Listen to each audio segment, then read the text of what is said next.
Welcome to Picks and Bones. I'm your host, Eric Moore. I'm a proud member of the Civilized Creatures Entertainment Network of independent podcasters.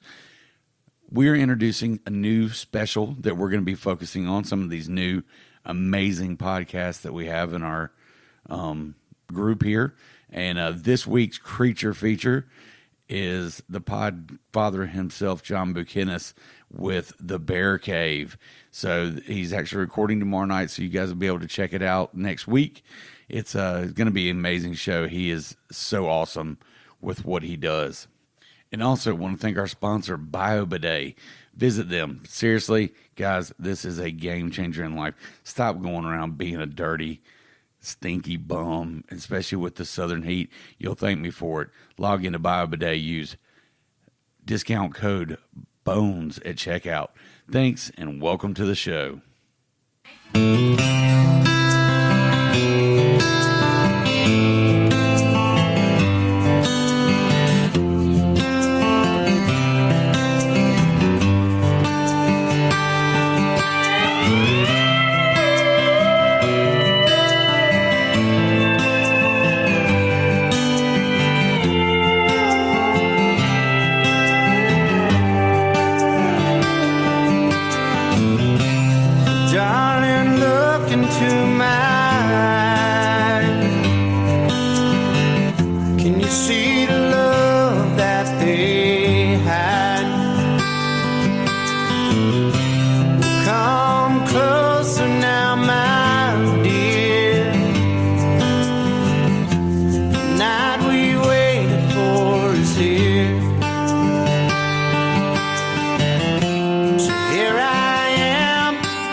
We're going to have us a good talk. I've known this guy for a number of years now. Always loved their music, loved their style. And Kevin, why don't you kind of tell everybody a little about yourself and about the band? Yeah, man, thank you for having me on the show, Eric. I really do appreciate it, man, and appreciate what you're doing with this podcast, too. I've enjoyed listening to the first episode. I got to hear the one with Justin Clyde Williams, and it really turned me on to the podcast. And man, you do a great job, and appreciate what you're doing to help promote local artists, local music, and people from our area. Oh, yeah. Well, and I'm trying to get actually moving up on a more of a national level, too, which that's fine. Absolutely. I had Hatley came on for an interview, I want to say Tuesday night. Yeah. So that one will be interesting. Because, awesome. Everybody I talked knows to him Hatley. earlier this week, man. We're going to a party Sunday together, and he was like, "Oh, yeah, do the podcast and whatnot." So that's awesome. And I'm thankful to get you on here. So Yes, tell sir. everybody who Dirty Grass Soul is. So Dirty Grass Soul is it's kind of, I guess, a brainchild of mine. We started out kind of primitively in college, and we've been playing. The Pump House was how we met originally years back. We've been playing. I guess Dirty Grass Soul, our first show was 2012, my 21st birthday. I was a senior in college at that point in time, and Lance and Drew Stallings and Nick Patterson. We were kind of a garage band at the time. I was just in school, and I'd been playing fiddle for numerous bands through the years, and I had started writing some originals and playing guitar while I was in college just to kill time, pick up girls. Oh, yeah. That's the whole reason why anybody gets into music. Right. So, anyway, I was in college doing that, and really, really turned on. I loved writing. I found that I really liked it, and so I started wanting to do my own thing, and we started Dirty Grass Soul, and then as the band progressed, Nick and Drew, had obligations with real-world responsibilities, and so we got in some guys that were more committed to being full-time musicians, and Jared Glenn, Tyler Melton at the time, and brought my brother Chris in to play the banjo. And me and Lance are the two that have been in it, since the beginning. Since day one. Since day one, yep. I know we had talked one time, God, this has been a number of years ago at this point, that if anything ever happened, if Lance ever went anywhere, that you didn't know what it would be. Yeah. That it wouldn't be Dirty Grass Soul anymore, because that whole that iteration of things. It is. Because I mean, it'd be like taking a Dedmon out of it. Yeah, it's It wouldn't be the same. Yeah, he's been there with me from the beginning of Dirty Grass Soul, and he's kind of been my right hand man in a lot of aspects of it, and especially I've always brought the lyrical and kind of the structure of the songs in writing, but Lance is always, and for any folks that have been to our shows, obviously Lance has his own unique style. Yes, he and does. He kind of comes from that more open-minded side of music, like the Grateful Dead. He's Fish. all that like jam band stuff. Yeah. And stuff that I was never particularly into or kind of wrapped my head around. And so he's brought aspects of that and infused them, kind of those ideas into ours. So it's like a mix of the really structured country music, but then also loose enough to know that don't necessarily constrain the song too much and not let it open up and breathe. Yeah. And I think it works well. Well, one thing that I've always loved about you guys is I wouldn't actually call you guys country. I mean, you're really in that newgrass genre, which, I know Newgrass Revival, Yeah. they are the gods of that. For certain. But, John Cowan, great guy. Absolutely. Sam Bush, all those guys.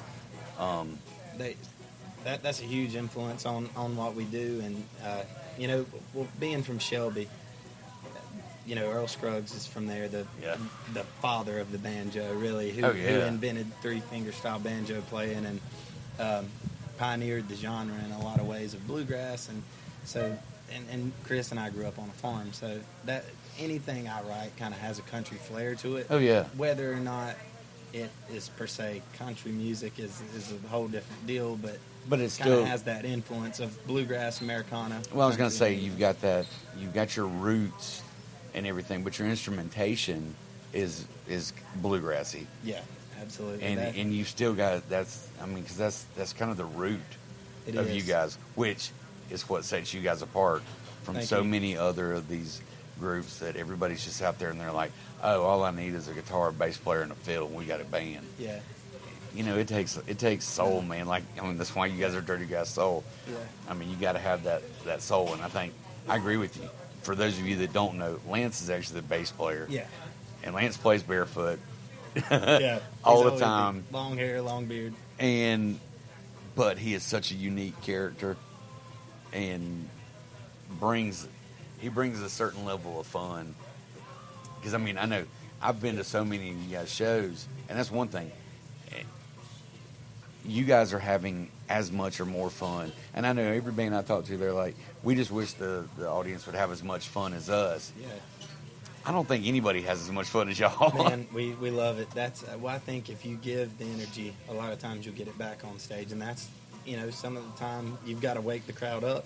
And you've got to bring the energy sometimes. And then that's one thing we've always took pride in is putting on a good live show. And while you're talking about Lance and his stage, he definitely is a performer, and I love him. I think we're the only band in the world, though, that stage plot is dictated by giving our bass player dance room. Yeah. On the because he's got to be able to dance while he's playing. Yeah. And and then he pulls those little heavy metal stances on occasion. Yeah. And I'm like, what, you trying to be Chief Spires? Yeah. Oh yeah. Yeah. And I know, what is your approach when you're writing originals? So usually, like I said, it's usually me and an acoustic, and it'll be something, whether I just get an idea from something, whether it's, like, so the story goes, that was something I was driving through our hometown and saw a billboard, and I was like, almighty, if there's ever been a platform for a country song or an idea for a country song, it's that. Yeah. And then, so I'll kind of start generating words in my head, maybe get a little chorus or a one line, and something will catch, and then I go to my acoustic and then just try and hammer out the song, and then take it to the band and kind of figure out more of the instrumentation or how we want to, if there's any signature like instrumental riffs or licks we want to put in it. And I think that's another thing that makes you guys unique, is you guys actually don't do many covers. I know Fiddles and Rain, and I bug Hatley. I'm like, I said, you may have wrote that song, but Kevin made it. Oh man, he's like, he goes, you know what? I'm good with that. Yeah, well, Tyler's he's phenomenal. The first time I heard that song, we did a singer-songwriter tour. It was me, Tyler Hatley, Corey Hunt, and Josh Brannon, and Greg Payne, I think, was on it too. And I heard that song, and I was like, man, I've got to, because I'm a fiddle player, you know. Oh, yeah. So it's naturally, I was like, man, I want to do that song. And we try. If we do covers, I like to do covers that are kind of people wouldn't expect to hear from us. Like that War Pigs that you guys end your show with? Yeah. I mean, you're just throwing in something some Megadeth and Metallica. And yeah. I mean, you're bringing the heat with it, and you're still playing back to that jam band aspect of things. And I love rock music, too. I grew up, I really love rock music, and people would probably be surprised if they would look on my iPad at stuff that I listen to, especially with kind of the bluegrassy, more, I guess, you know, direction that some of our stuff tends to lean. I grew up loving rock music, and so I definitely like keeping that infused into our show any way I can. Well, and I think that's what makes the style richer. Because if you go, I mean, I've had the opportunity to start really talking to a lot of different bands. The music that they play in the band isn't necessarily what they're listening to when they're like in the van driving from gig to gig. Yeah. You know, even like Trey Pierce, they're like, you know, we're riding, whoever's driving has control of the radio. He said, so you may have anything from funk to Pantera playing. Yeah. He goes, but we need that.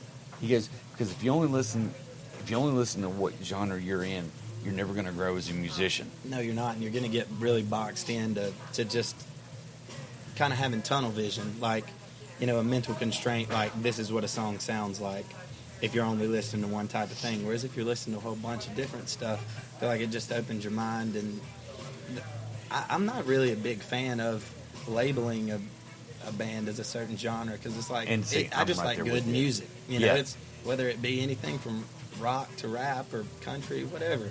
If it's good music, I like listening to it, you know. I've seen you rap. Yeah. I've heard you rap. Man. I've heard you rap. Don't do it too much, but and for those of you that I have to have a few drinks. I was going to say, he definitely brings in the rap and the, you know, if he starts singing Dixie Chicks, you know you've reached a certain pinnacle of inebriation. Yeah. Well, shameless admission right here. I'm kind of excited. I just saw on Facebook last week they're coming out with a new CD. See, that's awesome. Or a new, I guess not CD. It's 2020 now, or 2019. So it's back to an album. Album or just digital, whatever they're releasing it at. They're coming well, out I mean, with a new everybody's. one. I'm excited for it. Are you guys ever thought about putting out an actual record? Yeah, we have, man. And the only reason that we haven't, and we've had a lot of people ask for them, it's just, man, it's pretty expensive. Yeah. And at the point financially we're because this is that is my job now.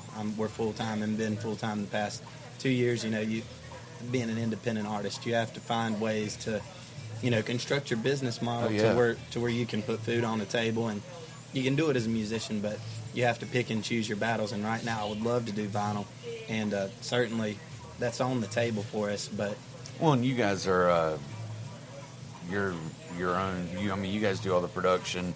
You're pretty much your own label. Yeah. So I mean, you're not being just thrown out there as,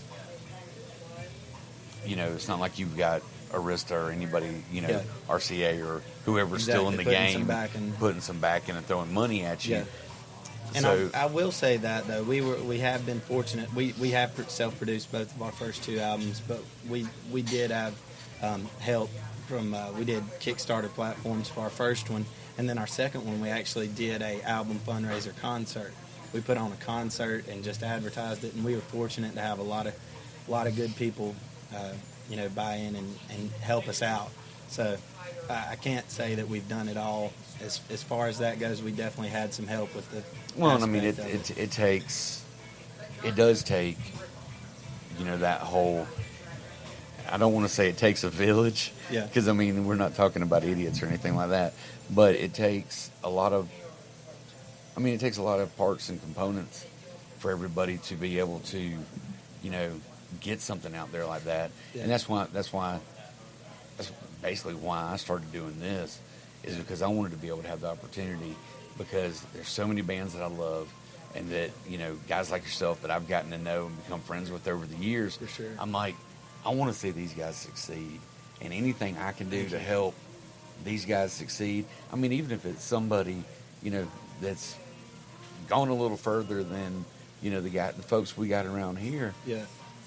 I still want to throw something out there because you know what? There's always somebody out there that hasn't heard of who you are. Yeah, absolutely. That hasn't heard your music, and everybody deserves the opportunity to be heard when it comes to, because music is the one thing that should bind us all. Absolutely. Because, I know we were kind of talking about our mental thing. Music doesn't give a damn who you are politically. Mm-mm. It doesn't give a damn about who you love. Nope. And it doesn't give a damn on what your religion is or anything else. Music is that universal glue. It is. And everybody there, because there's not a culture that doesn't have a music. No. And so it's, and that's the beautiful thing about music. You look back through time, and especially when you look back just through American history, and ours, you have time periods where it's like music defined those eras. Like you think the 50s, you kind of think of stuff, like the Elvis, the rockabilly, that kind of stuff. Berry. Yeah, Chuck Berry, absolutely, man. Well, and rockabilly's making a comeback. Yeah, and then you think the 60s, like the Vietnam era. I think of Dylan and those CCR. great, all that like political protest, war anthems and whatnot. And then, it just goes on up, and each era kind of has its own relevance as far as what it meant in culture in general, and it kind of was the voice of everyone for those generations in that era of history. And I kind of hope, one day maybe the era, I could contribute a little bit to. I think you guys are. To our, just, whether it's on the scheme of those greats, I don't know that I would ever be on that era, but hope maybe the people that have heard my music, I can kind of maybe help define a little time of their life. Well, and that's what, that's why I tell everybody, first thing I ever tell anybody, we start talking music and everything, they're like, what kind of music you're into? I'm like, hey, have you guys listened to Dirty Grass Soul? Because, I still rock my T-shirts everywhere I go. Thank and you. And we got my wife doing it, too. Awesome. So, they're like, well, who's Dirty Grass Soul? I'm like, I said, you need to listen to them.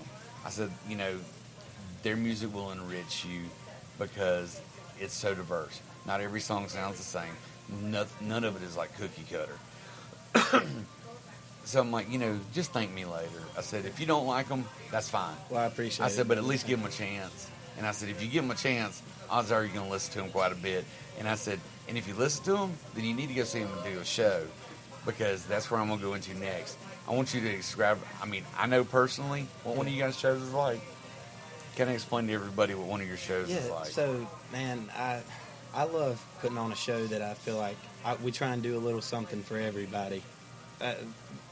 That's always been our calling card, and I want it to always be our calling card. I love recording music, and that's certainly a big part of it. But to me, there's nothing like seeing a band live, and so that's always been what I want to. When somebody thinks of Dirty Grass Soul, I'd much rather than say they love our albums, I'd rather say, man, you ought to hear those guys when you go to their show live. They just put on a killer show, and that's something that we try and do and take pride in. That's even something that my wife has said, because I brought her out to a couple of shows and everything, and she's like, okay, I've listened to their music, because you've introduced me to them. She goes, but she's like, hot damn, their live shows. Yeah, that's where the hook is. Yeah, well, and I've we like to play with our live shows, and that kind of what we were talking about earlier with Lance kind of bringing in that more, leaving it open-minded and coming from the jam music type stuff. Live, we like to experiment and kind of let the songs spread their wings a little bit, more than keeping them in the constraints of an album, and that's where the live show can really take its wings and spread off. Or like if you're just going with it and you want to go an extra 2 minutes and a fiddle breakdown. Yeah, you get the feeling that you might. You just got to keep going. Yeah, and that's a beautiful thing. I know we're talking about that experience. What do you want, an audience member or a fan to take away? Besides hey man, their live show is where it's at. I want them to just leave the show feeling better than when they came there. I kind of want it to be like an outlet for them to come and feel like they took a load off. Like, a lot of folks, and we try and cater to a blue-collar audience, because that's what I am. Man, I grew up on a farm. I've worked, anything from fabrication to concrete, construction. That's what I did growing up and still do. Still, me and Chris are still out there baling hay, sweating our tail off all summer long. And I want our audience, when they come to the show, I want them to hear our music and have fun at the show, let that stress out, and maybe leave the show feeling better than when they got there. Man, if you don't leave a Dirty Grass Soul show with a smile on your face, you weren't there. I hope so. I mean, that's our goal. I mean, that's why I say tell everybody, go. Just go out there, see these guys. Thank you. I know it's, since you and Lance have been kind of the foundation of this, who were your influences and how did you actually get started in music? So, I was fortunate. Neither one of my parents were musicians. My mom, I think my mom's a great singer. She is. She grew up singing in my church choir. That was probably, I would have to say, my first music was obviously going to church and hearing choir music and all that and growing up. And then Shelby, where I grew up, our hometown's a hotbed for bluegrass music. So I grew up, hearing Horace Scruggs. That was Earl Scruggs' brother. He had a local bluegrass band with some Dr. Bobby Jones, guys like that. Darren Aldridge, who's now on the top of the world in bluegrass. He won, I think him and his wife have won IBMA Duo of the Year a couple times now. And there was just a great bluegrass scene growing up. And so that kind of was my first taste of music. But then my mom also loved rock music. And the 90s rock, more alternative than rock.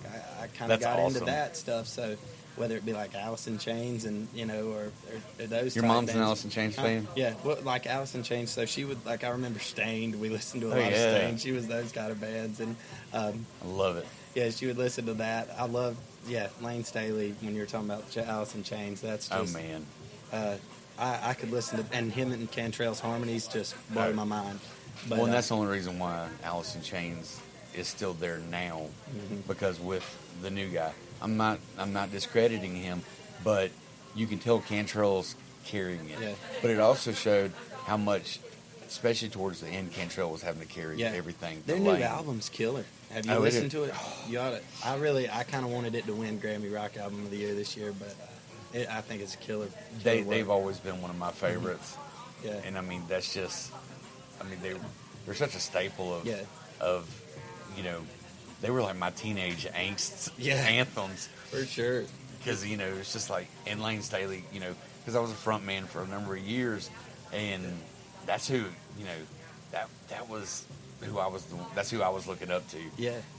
I wanted to be able to get up there, because, even his stage performances were just killer. It's a shame that, they obviously had his issues with addiction and everything, and that kind of tore him down as a performer and artist, and ultimately, led to his death. But his legacy as a performer and everything was phenomenal, and that rock energy, I loved that from all that. And then also, though, the country side of it, my mom kind of exposed me to the rock and country. My dad was more of a country guy, and obviously he's my dad's farm and my grandpa's farm. We're third generation of farming off, living on my grandpa's land, and country music was obviously a bigger influence for him. And I've got to say, as far as live performances, the first time I saw Garth Brooks perform live, that was I was it's like, an eye-opener, isn't it? Yeah, it was, and I was like, that guy, I want to perform like that and bring that level of energy to, because it's a country show, and a lot of what he was doing, especially in the 90s, was when I saw it. Was pretty straightforward country music. It had its obviously influences from other styles too. Yeah, but he never stood still for 5 seconds. It was like it was like going to a heavy metal concert. Oh yeah, or a full blown rock production concert, but playing country music, and the energy he brought live, it made people open their eyes to that kind of music. And man, that performing, I would say him, and then fiddle obviously was my first instrument. Charlie Daniels was. Oh, of course. That was the reason I picked up the violin. Watched her daddy play that flat top guitar every day. Well, Johnny, he lived down the road. She loved it when he'd show up with his fiddling bow.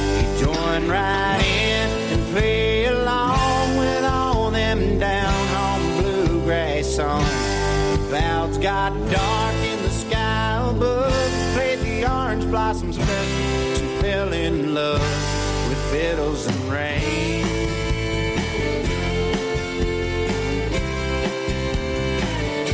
She turned 19 and they had a kid. He bought a double wide and she moved in. Well, Johnny got scared 'cause life got real, and his fiddle was the only way to pay the bills.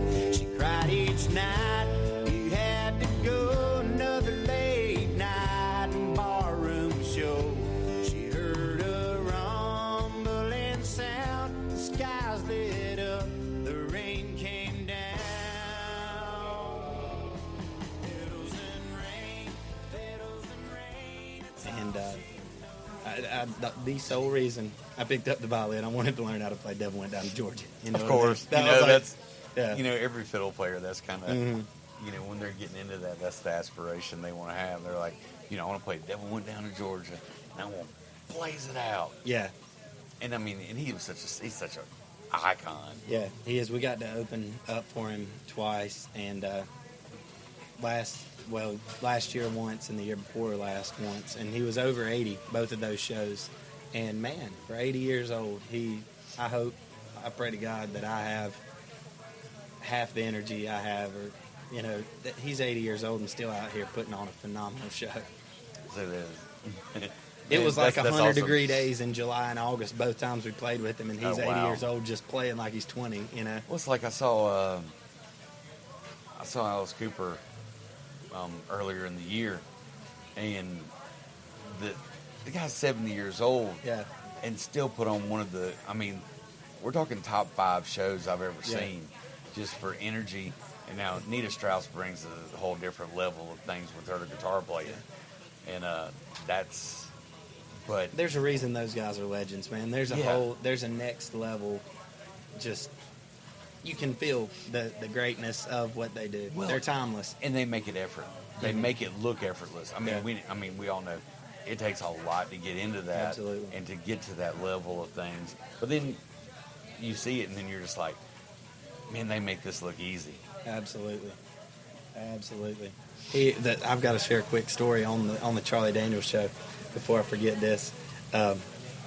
So I was like a kid in a candy store. That was my hero, you know, musically, and so that was it, far beyond anything I ever imagined we would get to do when I started playing music. If you would have told me we would have got to open for Charlie Daniels, I'd be like, oh man, no way, we made it, you know. Yeah. And I'm sitting side stage there when he goes into Devil Went Down to Georgia, and he plays the Devil break, and then, you know, starts into the Johnny break, and when he gets done with it, he turns his fiddle sideways and it's caked in rosin, you know, covered in rosin, where he blows the rosin off, and like this little cloud comes off of his fiddle, and he looks over and he goes, "That's how you do it, son." And he wasn't, I don't think he was talking to me. I think that's in his act every night. Yeah. But man, he kind of looked over my way when he did it, and I was like, "Yes, sir, that is how you do it, man. Right on, brother." It was the coolest thing ever. So this is one of those times when, you know, meeting your idol didn't fail you. Oh, no, not at all. I would have loved to get to talk to him a little bit more, because obviously with his age, he's pretty much walks off the bus on the stage. As Yeah. soon as the show, walks off, gets back on his bus Yeah. and leaves. And He's he's gone. probably passed out. Yeah. Because, I mean, he's thrown everything he had into For it. sure. So, I mean, there wasn't much left to give I at know. that point. I would love to have got to chat with him a little bit more, but no, live show definitely did not let me down whatsoever. No failures there.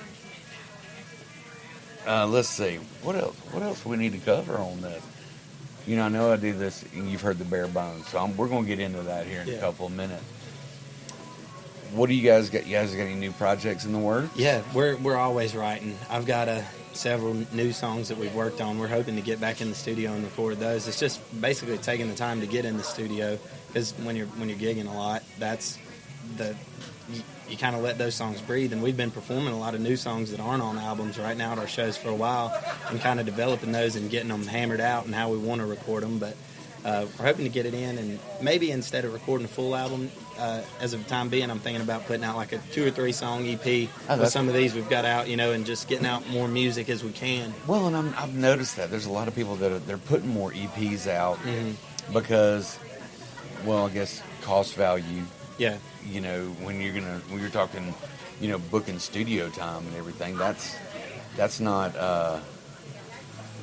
that's not one that you can just for certain. And you could just go write a check and say, here, I want to record a full production album and everything. But it gives you an opportunity to get that music out there to bring people in. It's more financially viable to do an EP, but also I would say, especially in today's society, people want it now. They, with social media and everything, they want content. Yep. And that's what I've noticed. A lot of your guys that seem to be most successful right now are just, rather than waiting, 2 years to get a full CD, or a full album put together, they're just, basically releasing songs every 2 or 3 months. That way they're constantly coming out with new content. People are always talking about them, and it doesn't get stale. That was something I noticed about a year ago that, Spotify started taking that route where, like, I noticed it, the first time I really noticed it was Chris Stapleton. They would put out one song, week or so, they'd put out another one, and then another one to kind of get you built up to it, and then they would drop the whole album down, where they've got the pick of the litter already out there doing really getting that vibe built up and that energy, so when the full one out, then you're really blown away. Absolutely. With what are some of your favorite venues to play? It's kind of funny because a lot of folks love the huge shows. And I love those too. We've had the opportunity to play quite a bit more of those here recently, and shows for a couple thousand folks. Those have been nuts. But I swear you can't beat the energy of good, tight venue shows where there's 200 or 300 people packed in there. The energy of those, man, it's just, dive bars are a lot of my favorite shows. Love them. There's a little venue up above us called Bueno's Silver Bullet, and it's an old school honky tonk. It's been around probably since the 70s, 80s. Oh, wow. And it reminds you of the Urban Cowboy movie. You ever seen that? A place like Gillies or something. It kind of feels like one of those Texas places. You keep waiting for the mechanical bull to appear. Yeah, they've got saddles at the bar stool, everything like that. But, man, when we go there, I love playing there. It's just, I can't describe it. Reds and Gaffney. That's a little tight venue. I mean, it's packed out in there if you got 150 people in there. But Gaffney, South Carolina, the folks down there have kind of latched onto us a lot, and have became like family. I almost consider Gaffney our band's hometown now. Well, and it's just a skip from Shelby too. So it is. And what about now? You're doing the music festival now too, right? Yeah, we are. So I started State Line Music Festival in Shelby, and I've dabbled in music festivals for years and promoting those. Like y'all, I think right after we had met, y'all came up to Clear Mountain View, and I was kind of helping promote that one. And then when the Elliott family, David started having kids and everything, kind of wanted to step back from putting on shows, because that's a whole undertaking. Oh yeah. And the Buff family, who owns Cherokee Speedway and Shadyside Dragway, they came to me and were wanting to put on a festival. And we started doing that, man, and I love it because it's a great opportunity for me to just book a lot of my favorite bands and guys that I love, buddies of ours, and put us all together in one spot. Because I've been a firm believer that creating a music scene, and that's what I really feel proud of what we've done in this area of kind of upstate South Carolina, western North Carolina. If you bring all the artists together, rather than people just being, say, a Piedmont Boys fan, just being a Tyler Hatley fan, just being a Kevin Dedmon and Dirty Grass Soul fan, just being a Justin Clyde Williams fan, you put all of us together in one concert, then and start sharing our songs, each other playing each other's songs. Yeah. Well, then, rather than just people being fans of those particular bands, we build all our fan bases together, and it becomes a whole movement, and really just, it's great for all the bands. And that's one thing that at least all the guys that I've interviewed around here and that I know already, that is the number one thing. They're like, man, I love working with, these guys and these guys. I like getting together. We'll write songs with this guy. Mm-hmm. And because that is one thing that I've noticed that there's been a bigger trend in the last, 10 years, I'd say. Before, you'd have bands that everybody wasn't really out supporting everybody else. Yeah. It's a community now. Yeah. And there's a certain brotherhood and sisterhood It is. of the musicians, especially of say South Carolina, Western North Carolina, even down into Georgia. It is. That all these musicians and everybody, it's not I'm there. That's somebody I'm competing with Yeah. for getting gigs and everything else. When you go to shows and you Yeah. see other musicians coming out and supporting you, Mm-hmm. you know that's what's enriching that community. Leanne Yeah. is a huge one for getting out and supporting everybody. Yeah, they do. Yeah, her and Jerry, they both come out and support a lot of original bands around there. I think music is subjective though, and that's what's beautiful about music is, when people try and treat it as a competition, it's not, because you could listen to a band and it could be your favorite band, and I think it's the worst thing I've ever heard, or vice versa. Yeah. And music is based off of taste. There's no. I don't think there's, like it's not like a stick and ball sport or something where there's a winner and a loser. It's taste based and what appeals to each individual person and what connects with them. And so there's no need, I don't think, to treat it as a competition. Why not and get out and support each other? All of us help each other. That's just kind of always been my philosophy on it. And I don't know a musician that wouldn't say that right now. Mm-hmm. Yeah. And it doesn't matter what level they're at, in their career, because like I said, some people a little further ahead than others. Some people are going to be blowing it up and burning everything down along their way. But everybody's like, it took all these other people to help me get to where I'm at, and it took these other musicians. And I mean that goes right back to what we were talking about. Music should bring everybody together. Yeah. And put all your bullshit aside. For sure. And just Yeah, dive into that, because if you judge your success in music off of like treating it like a competition, I don't think you'll ever be satisfied, because you're always going to want to do more. You're always going to want to sell more. You're always going to want to have more people at your shows. And you should have those goals. Yeah, for sure. And you need those goals because you need to keep striving to grow. If you ever become complacent, then you're done. You're done. But at the same time, you don't need to let those discourage you, or or just solely judge what you're doing off of those things. Yeah. Because then that can also be your downfall if you become too obsessed with those rather than worrying about just creating good music in and of itself. Well, and I think if you create good music, the rest of it's going to happen. Yeah, it takes care of itself. And it really does. Where's some upcoming shows?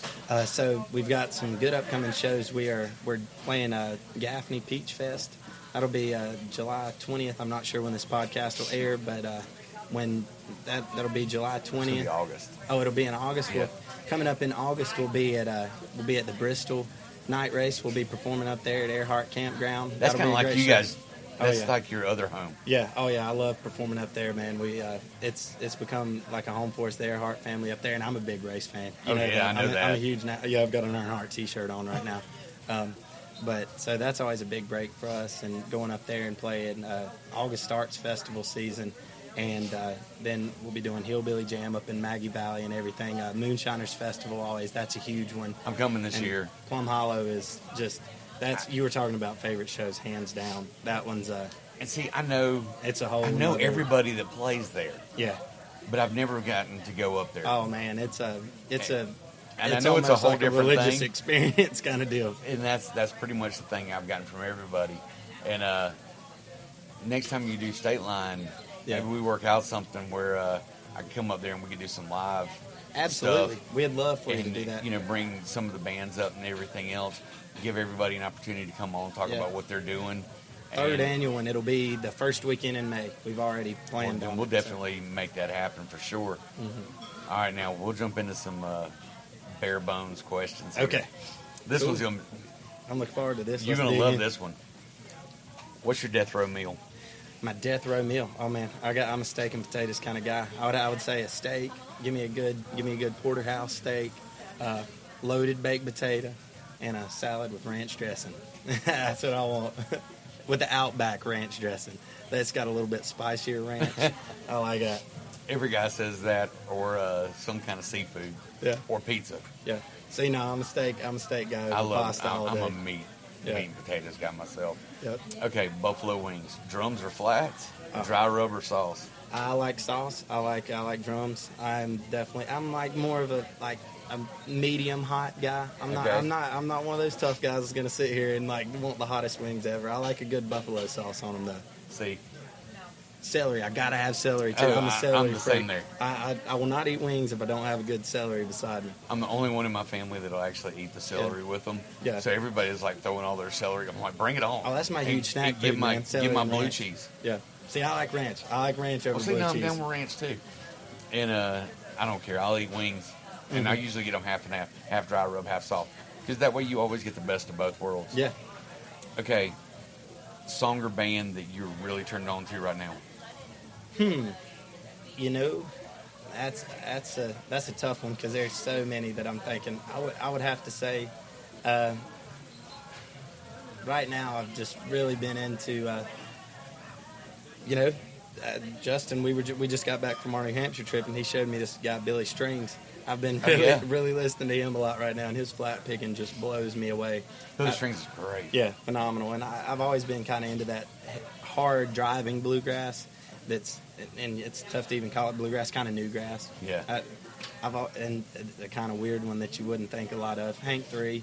I love Hank 3. Man, it's he's definitely got some out there stuff, but man, No it's, worse than Shooter. That stuff really opened up my mind though, is to mixing. That if you listen to his stuff, where it bends between bluegrass, country, and like hard, Metal. And not just metal, like heavy hard, metal. yeah, Like hard, Drop D. hard metal. Yeah. So And that's what I love about him, is, covering. He's like, you're not going to pigeonhole me and say, yeah, I ain't my granddaddy and I'm not my daddy. yeah, I'm me. Yeah. And he's proven that. absolutely, And I mean, even Shooter's done the same thing. Yeah. Taking his stuff to another different level. for certain. Okay, what's your all-time favorite book? I know you actually read. I do, man. That's a tough one because I've read so much through the years. I'm gonna have to sound like a nerd here. I have to sound like a nerd, but my mom and me would always read the Harry Potter books the first day they came out. This is no joke. I would read them in a day. I would sit down the day they came out because I didn't want any of my friends to spoil them. Okay. And I would read the dang things. Like the day they came out, we'd have to go there to the mall, get them that day.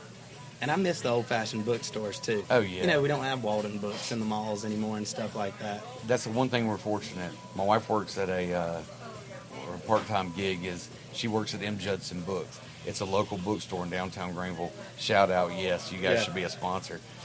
But Absolutely. they bring in artists, writers and everything from all over. But there's still that local bookstore feel. Like it's the old school. It's not the Barnes and Noble. It's like, you walk in and, it's okay to go sit down and just start reading something. You don't feel like some kind of creep. Yeah. No, I miss that because I've always been more of a nonfiction guy. I love reading autobiographies. That's probably my favorite type. My favorite book genre. Yeah. Is nonfiction and reading autobiographical stuff. And especially music autobiographical novels.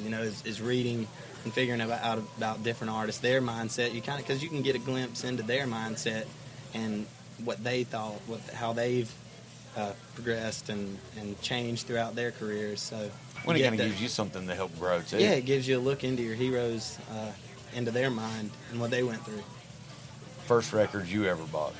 The first record I ever bought, I can't say that I remember the first one that I bought. I do remember the first one that my parents got me that I was like, man.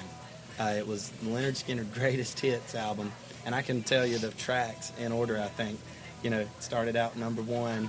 It was Sweet Home Alabama, and that lick immediately just...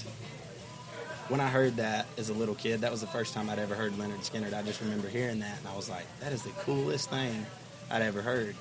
And then it was like, Give Me 3 Steps, Simple Man, I think Swamp Music. And it was like Down South Juke, and I think Curtis Lowe, Call Me the Breeze. That's all I can do is write about it. Those songs like that, man, Tuesday's Gone, any of those, they opened my eyes on the rock and roll, Southern rock deal, and getting into that. That's awesome. First concert you ever went to? First concert I ever went to, I think my mom took me to Speed Street. Your mom is so cool. Yeah, my mom took me to Speed Street. Those are the first big concerts I ever remember going to, and it was to see Charlie Daniels. And after, it was Charlie Daniels one night, and then it was Stained and Three Doors Down. That was So you both won. Yeah, we both went. Man, it was a killer concert. I loved those. All three shows were great. Star Wars or Star Trek? So I'm neither, believe it or not. Neither. You know that's okay. Yeah, neither. Sometimes it's better to take that route. That's funny that I like Harry Potter and don't get into Star Wars or Star Trek, but neither. You know, I read all the Harry Potter books. Yeah. I get it. I have a deep appreciation for it. I've got to say, sci-fi stuff, though, as far as films go, I've been into the Stranger Things deal on Netflix. Have you watched that yet? I started watching the first season. Yeah. I grew up in the 80s. I was a teen in the 80s. I started watching it, and it just annoyed me. Yeah. And I couldn't get beyond that. Yeah. You just everybody's got to get like, into it. Everybody's like, you got to watch it, and you got to keep watching it because it just gets better and better and better. I binge watched season 3 this past week. I finished season 3 last night, so. You know, everybody keeps saying I need to do it. You know what? I will.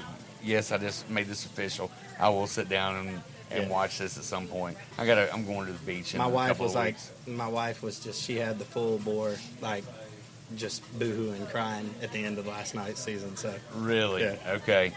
She is pregnant. yeah, she is. Yeah. Oh, So she she's was a like, little she had to walk emotional. out of the room. She was like, "Oh my God, what's wrong with me right now?" I'm like full bore, like sobbing, crying. My wife, we have an ongoing joke because it doesn't matter what you're watching or if you hear something, and it just completely puts you in your feels. It does. And you know you're shedding a tear, and you're like, "Why am I doing this?" Yeah. And you know my daughter makes fun of both of us because she's like, "You guys are so with your emotions that you know if you get moved by music or you know somebody's personal story." She goes, I look over and both of you guys are like boo-hooing. And I'm like, you know what? Have a heart. I'm a One big day. baby, man. Like I cry at anything. My buddy Jeffrey Earnhardt, he got a good ride for Gibbs earlier this year. We were down at my Uncle Doug and Aunt Debbie's in Florida. We went to the 500 this year, but the Xfinity race. That's always Saturday before the 500. Yeah. He got up front, was leading Daytona. I'm freaking sitting there like tears running down. I remember. I'm getting I was my eyes watching are that. watering right now. Yeah. Even talking about it. You're I so was like, proud of him. Yeah, I was like, go, buddy, go. You know. That's awesome. Yeah. I know everybody's kind of got one. It may not be a big one, but kind of what is your mantra, your life philosophy? Man, my life philosophy, my grandmother who passed away 2 years ago, it was like, I can't even tell you how much that woman taught me about life. And I found a letter from her last week, but this is the saying that always sticks with me from her. She said, it takes a lifetime to build a reputation and one bad decision to ruin it. So my philosophy has always been, and she would say, keep a good name. Yeah. Don't ever give people a reason to give you a bad name. So that's always been my philosophy is, man, I could, at the end of the day, I could care less. And this is honest, I could care less whether people love or hate Dirty Grass Soul, whether you like our music or don't like our music. But when folks come to our show, I want them to talk to us, enjoy the show, and when they leave the show, I want them to say, whether or not they cared about the music at all, I want them to say, man, you know what, that Kevin guy, that's a good dude. You know, and I'd like to just hang out with that guy. And that's how I want everybody to think of us, is whether they like the music or not. That was my first takeaway. Because, you know, I met you and you know, just everybody, Chris. And, you know, I will never forget, and I've talked about this to everybody that'll listen. When we were sitting out in front of the pump house one night, somebody was fussing about having to pay the cover. Yeah.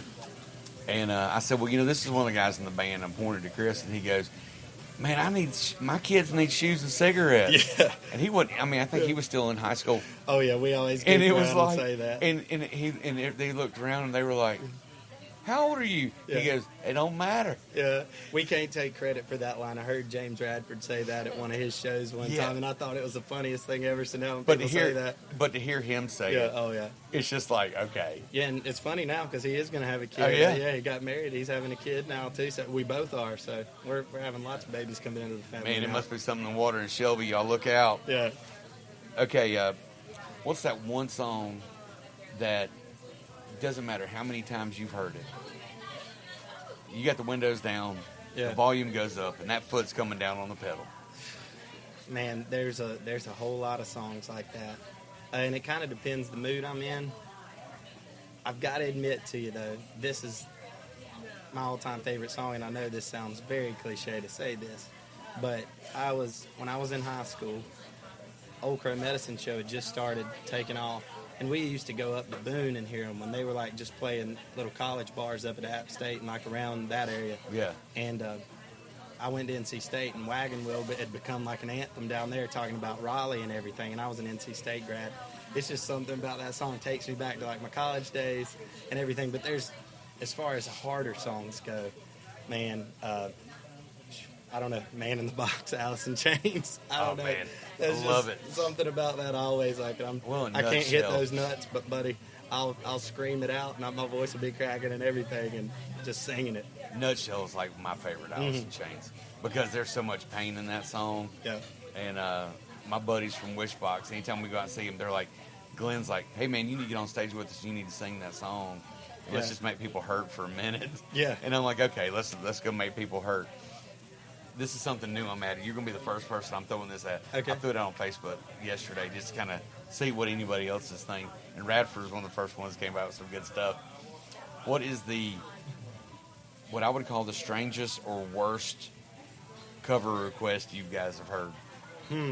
Outside of the normal, Freebird, Well, which they should pay $1,000 a time to ask that. Yeah, well, I tell anybody, I say we do take requests on the back of $100 bills, so be sure and write them down and throw them to us. There you go.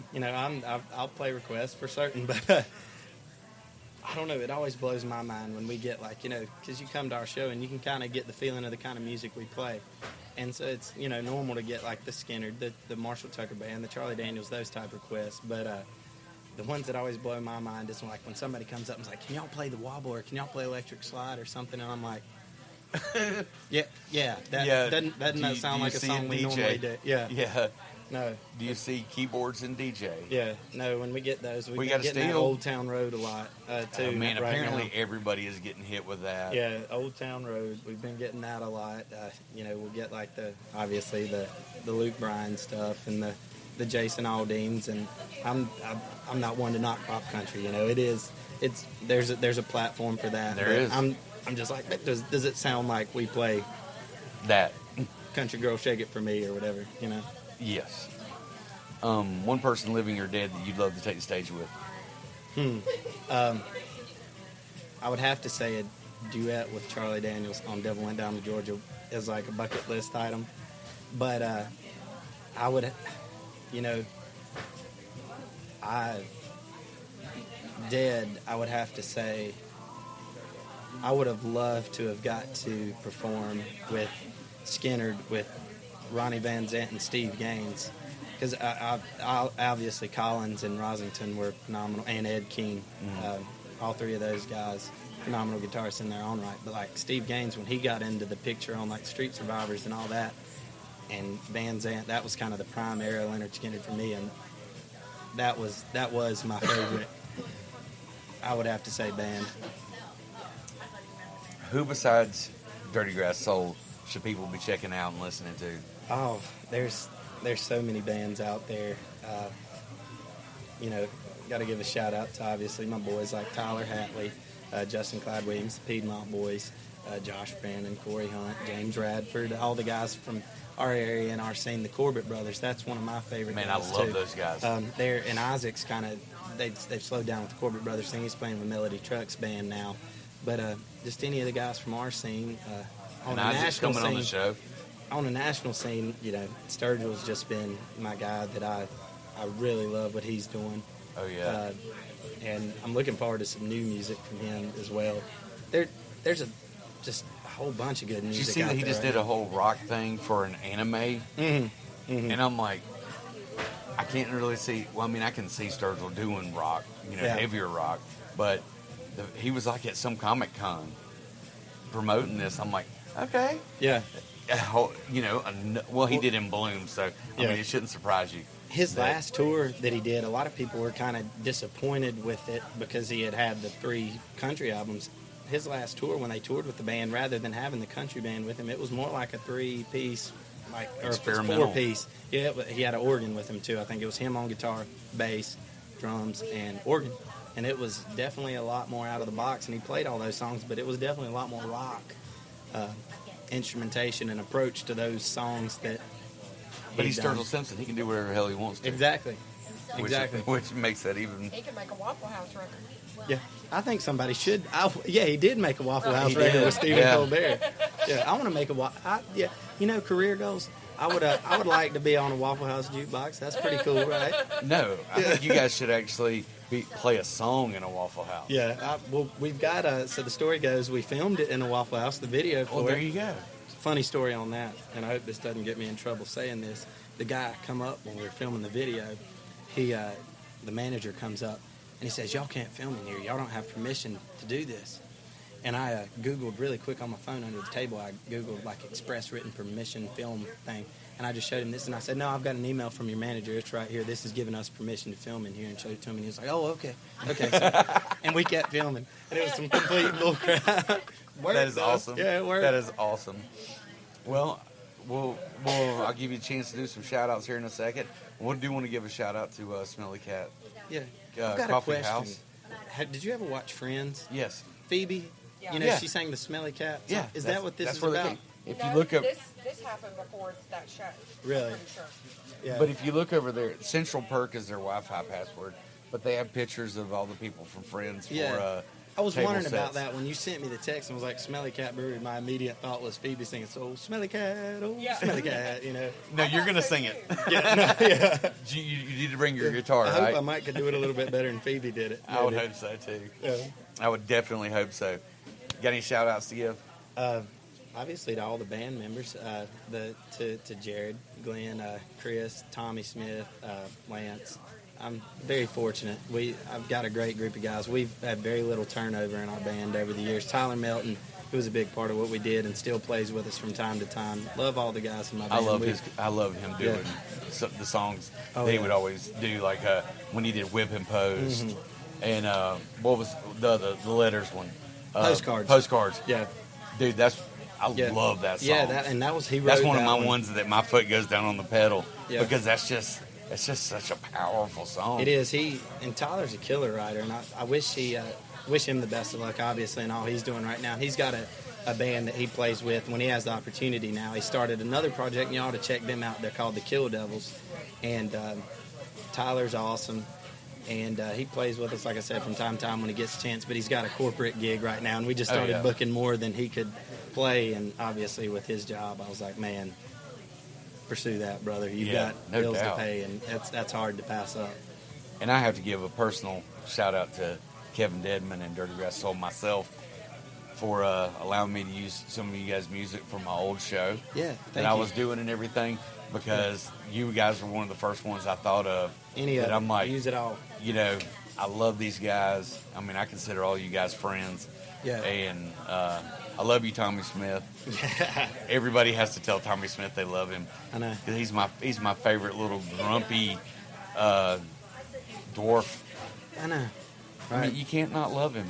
I know, man. You know, and And if you've never seen him in Mickey Mouse ears, I'll pull a picture up and show you. I've got a picture of him wearing pink Mickey Mouse ears. we've got. Did you see that picture Justin posted of our Laconia trip and Tommy in a towel on his head? Yes. And coming out of the Just the belly? Yeah. Oh yeah. I'm like, it's the Buddha boy. Yeah. What did they say? Dolly. I forget what they said. Called him the Dalai Lama. Yeah, the Dalai Lama or something. It was. Yeah, it was. Oh, it was pretty funny. And- That trip was. I can't even. Probably can't go into it on the podcast because it would. You would definitely have to rate To it protect- like NC 17 or whatever that I- rating is. If you listen to Justin Clyde Williams' show, Yeah. I don't limit anybody. Yeah. But Kevin, I can't thank you enough for coming and sitting down with me.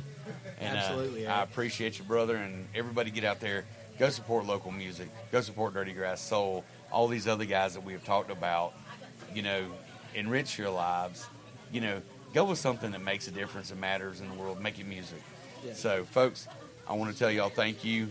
Thank you again to Kevin for coming in. It's always a good time catching up with you. And, folks, keep on listening, keep on rocking. Share this everywhere you can. You can find it on the usual outlets. Follow us on Facebook, Yep. Twitter, and Instagram. Follow Dirty Grass Soul on there Yep. too. That way you can stay up with them on where they're going to be playing. And there's actually a fan page that really keeps everybody going. And you want to It does, yeah. tell everybody where they can check find that you. out, because I'm awful. I hate social media, and I do manage everything for us, and I hate social media. So we have a fan page that a lot of people post our stuff on. It's called Glory Train. That's obviously based off of one of our songs. Yeah. It's the Glory Train DGS fan page, and a lot of content on there coming up. Instagram is at KDedmonDGS, and then our website is dgsoul.com or dirtygrasssoul.com, and Facebook, obviously, YouTube channel. Look up all that, and I think that about covers it, man. Also, I want to say, right now we are booking for a cruise. That's a fun opportunity we're doing. So go on there and use a promo code. We've got it on our website right now. DGS. Use that promo code on booking the cruise. Come sail the Caribbean with us. It's a country cruising on Carnival Cruise Lines, I think it is.